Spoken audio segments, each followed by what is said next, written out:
Vous en avez marre des écoles de yoga ultra strictes qui vous font sentir comme un écolier en retenue ou des yogis rebelles qui transforment chaque position en un numéro de cirque? Bienvenue dans mon podcast où l'on essaie de trouver l'équilibre entre la discipline et la créativité. Ici, on ne vous dira pas comment tenir votre petit doigt ou aligner chaque vertèbre de votre colonne, mais on vous encouragera à écouter votre corps, à trouver votre propre chemin et à avoir du plaisir en le faisant. Alors venez comme vous êtes, avec ou sans tenue de yoga, avec ou sans expérience, et laissez-nous vous montrer comment le yoga peut être à la fois sérieux, sans trop l'être. Je m'appelle Cyril Shecker, et ce podcast a été conçu car j'y trouve déjà beaucoup de joie, beaucoup de plaisir à le faire, et ça me permet de créer du lien sur cette île de la Réunion qui a manifestement du mal à réunir parfois. Ça me permet aussi d'élargir mes connaissances en philosophie, en histoire du yoga, à travers les rencontres que je vais faire. Donc si vous cherchez un podcast qui vous fera peut-être rire, réfléchir, et peut-être même vous inspirer à changer le monde, ne cherchez plus, vous êtes au bon endroit. Ici on parle de tout, de la philosophie et de l'éthique du yoga, de comment l'entrepreneuriat peut bénéficier au yoga, et de l'histoire de cette discipline millénaire. On a même des invités, des profs de la Réunion qui vous donneront des conseils pratiques pour améliorer votre pratique ou élargir vos points de vue. Mais surtout, on vous invite à explorer le lien entre le yoga et notre société, à réfléchir à comment on peut mettre en pratique les principes du yoga pour changer le monde, ou du moins pour commencer par changer notre propre vie. Alors, asseyez-vous confortablement, respirez profondément et laissez-moi vous emmener dans un voyage yogique, plein de surprises et de sourires. Donc dans ce podcast, je vais interviewer Sandra. À l'époque où je l'ai fait, j'étais un peu stressé au début, ça s'entend. Et Sandra va nous parler de son expérience et va répondre à mes petites questions et va vous donner pas mal d'éclaircissements sur la pratique du yoga à La Réunion, etc. Donc je vous laisse écouter ce court moment que j'ai eu avec Sandra, mais c'était un super moment également. J'ai profité de son énergie, de sa belle énergie, elle m'a donné un peu de son temps, c'était après un atelier. Et voilà, donc je vous laisse écouter ce podcast et j'espère qu'il vous plaira autant que moi il m'a plu de le faire. Bonjour tout le monde, bienvenue dans cette série de podcasts sur Au-delà du tapis. Aujourd'hui j'ai un invité qui est tout sauf anodin, c'est Sandra Grange. Bonjour Sandra. Bonjour Cyril, bonjour à tous. Donc Sandra, je vais te poser quelques questions. Et ton développement du yoga à La Réunion, comment tu as commencé? Est-ce que par rapport à ça, tu peux te présenter rapidement? Rapidement. Bien. Alors, mon parcours yogique, il a commencé il y a plus de 20 ans. J'ai commencé après la naissance de mon premier enfant avec Claude Maréchal, qui est lui est de la lignée des Ikachar, Vini Yoga. J'ai fait 7 ans avec lui. Et ça a vraiment été mes débuts d'entrer en amour avec le yoga. Et puis j'ai commencé à enseigner à cette époque, d'ailleurs je devais avoir 27-28 ans. Et ensuite j'ai rencontré le Vinyasa Yoga avec Gérard Arnault. J'ai fait une formation avec lui à Paris. Qui a été une révélation sur le plan purement postural, on va dire, les asanas. J'ai vraiment découvert la pratique d'asana avec lui, alors qu'avec Claude, c'était plus la philosophie, les textes sacrés, et puis le pranayama. Et depuis Gérard, ensuite, j'ai fait ma grande rencontre, qui a été Shivaré et son élève Simon Park. Et donc j'ai découvert le Prana Flow Yoga avec Shiva, donc je l'ai beaucoup suivi, je fais beaucoup de formations avec elle. Et elle m'a vraiment... Avec elle, en fait, j'ai pu m'autoriser à vraiment pratiquer et enseigner mon yoga. Alors j'aime pas dire mon yoga, mais en tout cas à pouvoir me sentir libre dans l'expérimentation du yoga.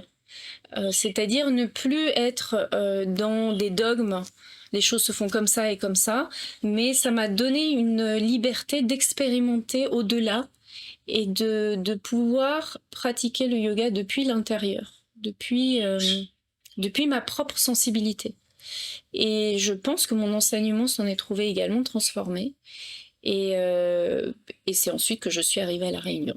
Donc il y a 9 ans de ça. Et évidemment, j'ai continué à me former avec elle et avec d'autres, hein, notamment Éric Barret m'a beaucoup inspiré. Il y a eu Christian Pisano, qui est le professeur de Valérie Métivier, qui est sur l'île et avec qui je prends aussi des cours Yangar que j'aime énormément. C'est aussi une prof magnifique. Et donc tout ça, ça m'a permis voilà, de créer un petit peu ma propre sauce et puis surtout de m'autoriser à être créative en fait dans le yoga et de découvrir que le yoga est un art évolutif et non pas figé, qui s'adapte à l'époque, qui s'adapte à chaque personne et qui s'adapte à la mentalité de chaque ère traversée, puisque c'est un art multimillénaire. Et donc ça fait 8 ans que je suis là. Et donc voilà. D'accord. Merci de ce partage, Sandra. Est-ce que tu peux me raconter tes débuts d'enseignement à La Réunion? Est-ce que c'était facile? Est-ce que tu as eu la plage début? Dès le début. Est-ce que t'as commencé, Non, non, non, non, non. raconte-moi tout. Je vais te rassurer, je vais te rassurer, Cyril. C'était pas rempli au début, hein, ça c'est sûr. Mais quand même. Quand je suis arrivée il y a 8-9 ans, il y avait peu de professeurs de yoga à La Réunion. Et je vais te dire, le Vinyasa Yoga n'était même pas connu à La Réunion. Le flow yoga, tout ça encore moins. Donc ça, et moi j'étais dans le nord, j'étais à Sainte-Marie. Donc ça a quand même été pas en une année, j'ai pu développer quand même ma clientèle parce qu'il y avait peu d'offres et beaucoup de demandes. La demande commençait à augmenter. On est quand même un peu en retard, hein, sur la métropole. Mais par rapport à aujourd'hui, comme il y avait peu de professeurs, la clientèle a augmenté vite. Les gens étaient assez enthousiastes. Mais je te confirme que mes premiers cours, j'avais 2 personnes, 3 personnes. Et qu'il a fallu de la persévérance pour que je commence à me faire connaître. Donc s'il y avait une clé à tirer de tout ça, ce serait la persévérance, Ouais. surtout au début. Ouais. Je trouve, alors là, vraiment, je parle pour les jeunes professeurs, et je compatis énormément parce que les débuts, je trouve, d'enseignement, quand personne ne nous connaît, est très challenging. Parce que c'est difficile de devoir, pendant des mois, assumer des cours où il y a qu'une, 2, 3 personnes, des fois même il y a personne, on doit annuler le cours. Et je sais que moi, ça m'a beaucoup remise en question sur ma légitimité de professeur. Et j'aurais très vite pu me dire qu'en fait j'étais nulle, que c'était pas fait pour moi, que j'avais pas beaucoup de monde parce que c'était pas fait pour moi et ne pas continuer. Or, ce que j'ai appris de ça, c'est que moi, ce que je faisais, c'est que quand j'arrivais à un cours, même s'il y avait personne, je pratiquais. Je pratiquais quand même sur ce créneau horaire, comme pour ouvrir un espace et ancrer un espace. Et la persévérance, c'est-à-dire le fait de ne pas changer tout le temps de créneau horaire, de lieu, etc., de garder vraiment le même lieu, le même créneau horaire, en tout cas pour moi, cette régularité-là, elle a permis de m'ancrer moi et elle a permis je pense, aux gens de voir qu'ils pouvaient entrer dans une routine avec moi. Et petit à petit, ensuite, le bouche à oreille va très vite à La Réunion. Donc, ça s'est fait rapidement. Mais c'est ce que je dis tout le temps à mes jeunes professeurs. Persévérance, régularité et foi. Quand on aime ce qu'on fait, les choses viennent. D'accord. Ok, c'est très intéressant ce que tu dis par rapport au fait de venir quand même s'il y a personne et de pratiquer. C'est la première fois que j'entends ça. Ah ben, tu vois, une nouvelle idée. Ouais, c'est très inspirant d'entendre ça. Moi, ça m'a aidé. Ça peut aider pas mal, je pense. Euh, je sais que les yogis, parfois, ils poussent la discipline dans certaines limites. J'en ai fait... Enfin, j'ai été de ces gens-là, par exemple, qui font des jeûnes un peu drastiques ou qui vont essayer de vivre des expériences un peu extrêmes pour se préparer éventuellement à des temps plus rigoureux. De quoi tu parles? J'ai une petite question là-dessus. Est-ce que tu as déjà poussé la discipline à l'extrême dans ta vie de yogi? Et c'est quand la dernière fois que tu l'as poussé, que tu as poussé ton corps dans ces derniers retranchements? Qu'est-ce que tu en as tiré de tout ça?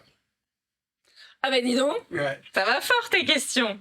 Écoute, c'est une question qui est très intime, je trouve, dans une vie de yogi. Je crois que le rapport du yogi à la discipline, tapas, est évolutif sur toute une vie. Et en tout cas, pour moi, il a été difficile.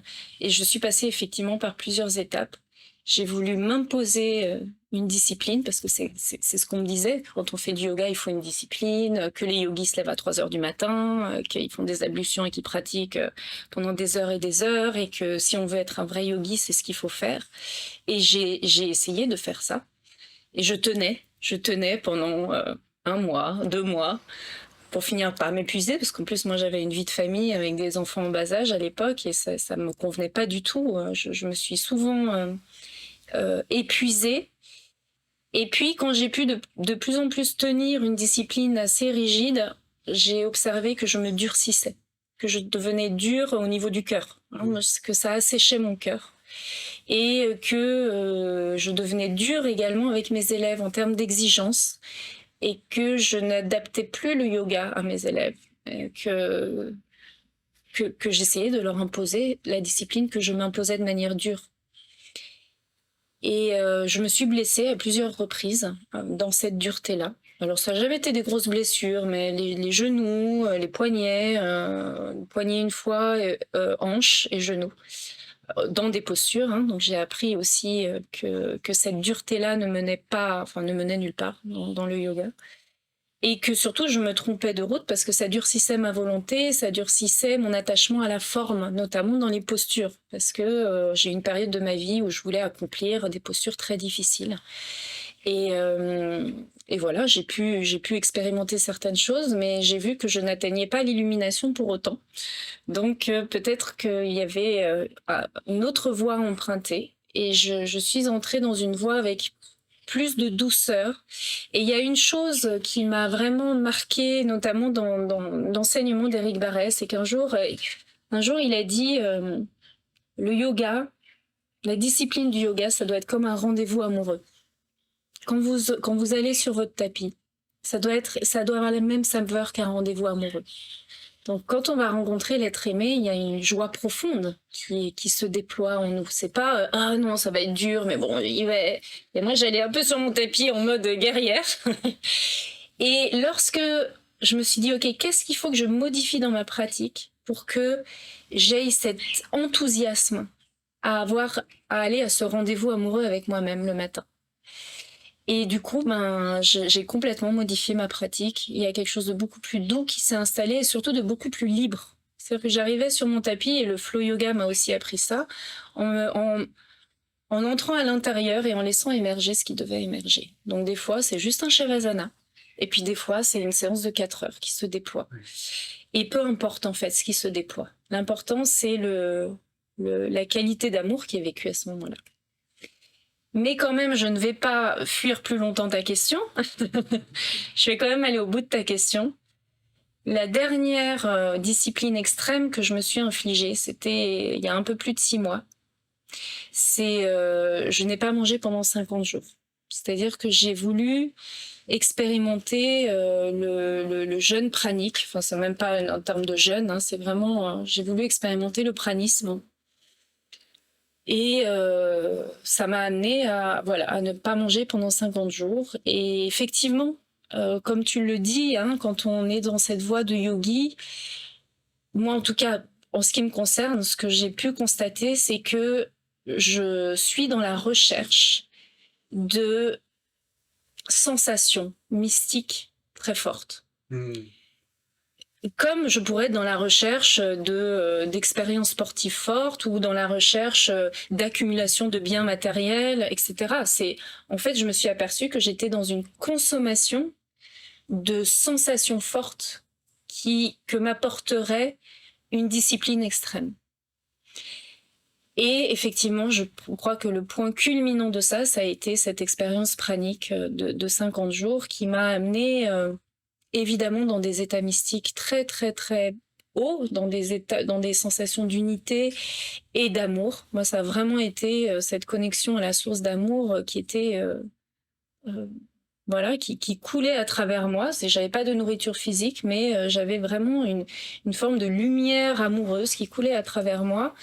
Et cette sensation d'être enfin débarrassée des besoins du corps. Et affranchie de cette espèce de lourdeur, de la densité de l'incarnation. Et ben, quand on est dans ces états-là, on pense qu'on est dans le juste. Hein, on se raconte l'histoire que vraiment, voilà, je suis en connexion enfin avec la source, je suis au bout de ma quête. Eh bien non. En fait, non, c'est pas comme ça que ça s'est passé. Au bout de 50 jours, le corps m'a rattrapé, j'ai maigri énormément. Je me suis décharnée complètement. Mais je n'étais pas préoccupée de ça, puisque j'étais tellement tournée vers le haut. Et au bout de 50 jours, mon corps m'a rappelé à l'ordre. Je pense que s'il l'avait pas fait, je pense que j'aurais pu peut-être me laisser mourir, je sais pas. Je pense que je suis passée pas loin de la mort. Et il l'a fait sous forme de compulsion. À un moment donné, mon corps m'a ordonné de manger. Et il a fallu que je mange pendant longtemps, pendant plusieurs semaines. Et c'est comme s'il me rappelait à mon incarnation. C'est comme s'il me rappelait au fait que non, t'es dans un corps et c'est ici que ça se passe. Et ce que j'ai appris, c'est ça. Ce que j'ai appris sur moi, grâce à cette expérience, c'est que déjà j'étais une consommatrice et une addicte aux sensations mystiques, aux sensations fortes. Et que de nouveau, le chemin, c'était pas ça. Parce que c'est de nouveau un chemin qui nous amène ailleurs. Et le chemin, en fait, il est là, ici et maintenant, avec notre corps, avec nos limitations aussi, qu'amène le corps physique, hein, puisqu'il est forcément la conscience s'incarne dans un corps qui est limité, ce qui est douloureux pour elle. En tout cas, moi, je le vis douloureusement, mais je sais que mon apprentissage maintenant, en tout cas là, pour les prochains temps à venir, là où j'en suis maintenant, il est dans cette acceptation totale et profonde de la matière et de ce que nous enseigne cette incarnation, et de vraiment d'amener cet amour-là ici, et non pas aller le chercher là-haut. Je crois que le yoga et cette forme d'ascétisme qu'on peut trouver dans le yoga est un peu dans cette fuite vers le là-haut, où on fuit le corps, on fuit l'incarnation qui est considérée comme quelque chose de moins bien. Hein, la prakriti, la matière, est moins bien que le purusha, que l'absolu. Alors qu'en fait, je pense que, au contraire, on doit amener cet amour ici et maintenant. Et donc voilà, j'accepte de m'atteler à ça maintenant, comme dans l'expérience, et d'aller moins dans des expériences extrêmes d'ascétisme ou de discipline qui en fait sert mon ego, mais ne sert pas ce que j'ai au plus profond de moi. Waouh. Je t'ai dit que j'étais bavarde. C'est énorme, 50 jours déjà. Ouais, si tu avais un cancer et qu'il y avait un naturopathe qui te dit il faut que tu jeûnes 20 jours, tu dirais ouais, c'est bon. Tranquille. Ok. Ah ouais, d'accord. Mais je pense que c'est un passage qui, pour certains, est nécessaire. Et c'est comme ça qu'on apprend aussi. Si on l'a pas expérimenté, on ne peut pas comprendre aussi bien que... C'est cette poétesse Christiane Singer qui disait qu'on ne peut pas se détacher de quelque chose à laquelle on n'a pas été attaché. Donc il faut d'abord expérimenter l'attachement pour ensuite pouvoir se détacher. Et ça fait partie justement de notre incarnation. On peut pas être parfait. Mais tout faire juste tout d'un coup, c'est pas possible. Enfin, si quelqu'un sait faire ça, moi je veux bien la recette, mais je l'ai pas trouvée. Peut-être un super coach. Ouais.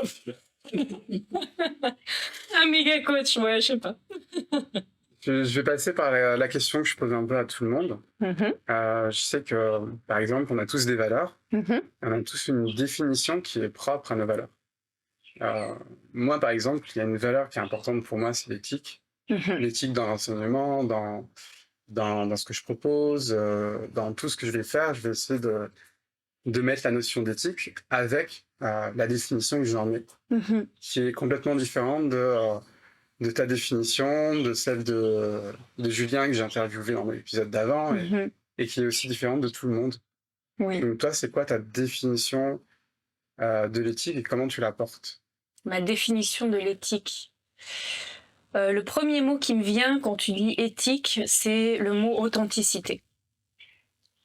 Et pour moi, l'éthique, je dirais comme ça à brûle-pourpoint, hein, que c'est être la plus authentique possible dans mon enseignement, c'est-à-dire d'être la plus authentique dans ma communication avec mes élèves pour leur dire là où j'en suis, la plus authentique par rapport à moi-même pour accepter d'être là où j'en suis et de pas me faire croire que j'en suis plus qu'à un certain point. Et l'authenticité, pour moi, c'est aussi effectivement accepter mes limites et pouvoir donner dans l'enseignement le meilleur de moi-même. Et je pense que l'éthique, euh, elle demande ça en tout cas. Peut-être c'est un peu restreint ce que je dis par rapport à l'éthique, mais je pense que l'éthique demande une authenticité de la part du professeur. Euh, et je sais que pour moi, ça passe par le fait de dire à mes élèves que j'en suis au même point que je suis aussi... que je traverse les mêmes épreuves, les mêmes difficultés qu'eux, et que je partage avec eux un espace pour qu'on puisse se rencontrer là. Mais que je prétends pas connaître, avoir des solutions ou connaître plus de choses qu'eux, en tout cas en termes de connaissances profondes, parce qu'on a chacun sa propre sagesse.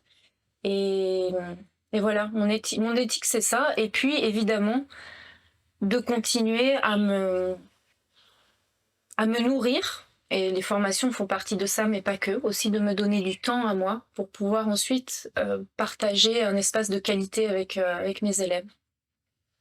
Voilà. Merci pour avoir répondu à cette question qui est importante. Enfin, en tout cas, je pense que c'est important de la considérer dans ce que l'on enseigne. Et moi, je te rejoins beaucoup là-dessus sur vraiment créer de l'espace pour pouvoir donner quelque chose qui soit vraiment le meilleur de soi-même. Et justement, ne pas surcharger ses journées, son emploi du temps et arriver complètement fatigué, désorienté dans son cours. Ouais. Bon, ça peut arriver une fois. Moi, ça m'est arrivé plein de fois, je te rassure. Ça fait les apprendre, ça aussi. Voilà, le moins possible. Oui, le moins possible. Mais voilà. Tu sais, hein, moi j'ai aussi fait un burn-out, hein, donc je suis arrivée plein de fois complètement azimutée au cours où j'étais entre mes enfants, entre les préparations de cours, entre mon métier de psychothérapeute que j'exerçais aussi à l'époque en même temps que le métier de prof de yoga. Donc, mais oui, effectivement, il a fallu que de nouveau je trébuche. Moi, je fonctionne un peu comme ça. Faut que chaque fois, je me prenne une bonne météorite, que je trébuche bien, et puis ensuite, j'apprends. Effectivement, l'espace, se donner de l'espace, se nourrir. C'est pour ça aussi que j'ai diminué mes activités. C'est parce que spécialement le métier de professeur de yoga demande ça. Demande que on ait, en tout cas pour moi, comme je le vis, si j'ai pas de temps pour moi, pour ma pratique, mais également, comme on disait tout à l'heure, pour flâner, simplement pour flâner, pour regarder les petits oiseaux, pour s'imprégner du mystère, de l'instant, et ben il y a quelque chose qu'on manque ensuite.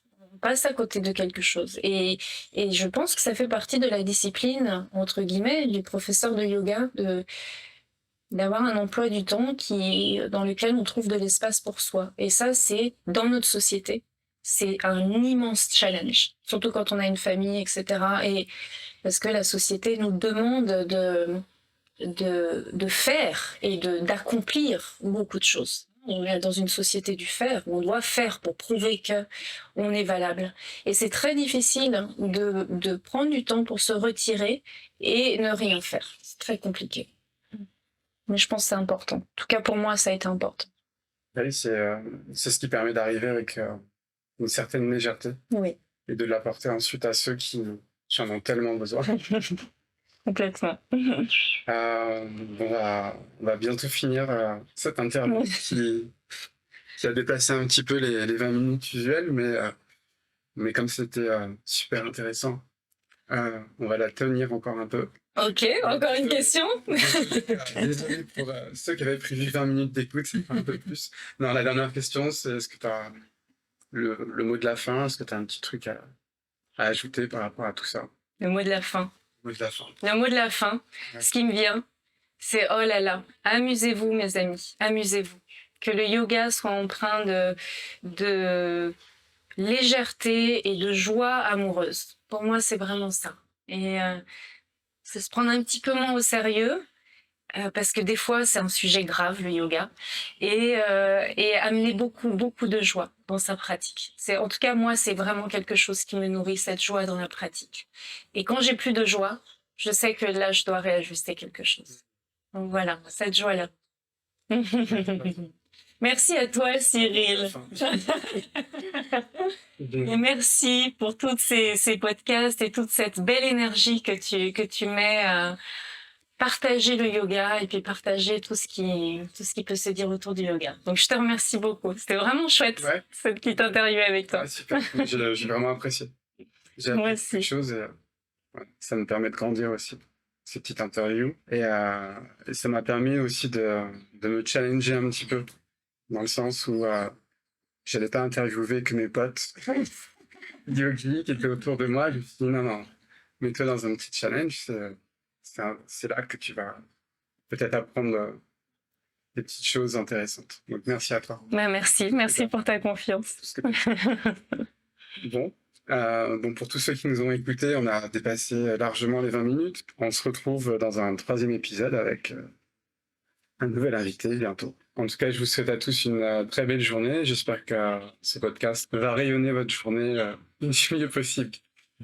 Au revoir à tous. Merci de votre écoute. Merci Cyril. Au revoir. Voilà, c'est fini pour ce podcast que j'ai fait avec Sandra Grange. Et j'espère que ce podcast vous a plu et qu'il vous donnera envie d'en écouter d'autres. À bientôt sur, pas les tapis, mais sur les speakers. Namasté.